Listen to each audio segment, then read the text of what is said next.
આજે કેટલી સીટ છે? 543 સીટ છે, એમાંથી કેટલા મુસ્લિમ ઉમેદવારને આ લોકો ટિકિટ આપી છે? એ બી એક ડેમોક્રેસીના ખિલાફ છે. ડેમોક્રેસી મતલબ શું છે કે બધાને લઈને ચાલે. જી જી માઇનોરિટી છે 30%, એ હિસાબે એ લોકોને 1 કે 2 સીટ આપવી જોઈએ, એ બી નહીં. સૌથી પહેલા માઇનોરિટી લીડર હતા, લગભગ કોણ હતું? મુસ્લિમ હતા, એ લોકો જમાઈ નામ ભૂલી ગયો મેં.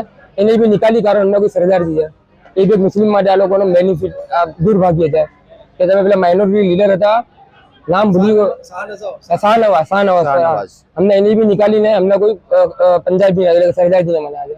એટલે આ બધું તમે જોઈ શકો છો કે ઓનલી ડિવાઇડ એન્ડ રૂલ છે. બીજું સમજો આ એક ઓપન જ છે કે તમે એ તો ચોખ્ખું જ કહે કે અમે 80%થી અમારો વોટ લેવા છે. યુપીમાં યોગીએ ચોખ્ખું કીધું કે ભાઈ અમારે 80%નો વોટ જોઈએ છે. હવે તમારા ઉપર છે કે તમે કેવી રીતે સોચી રહ્યા છો. જો હોશિયાર પબ્લિક હોય એના માટે સારું છે, બીજું કઈ નહીં સાહેબ.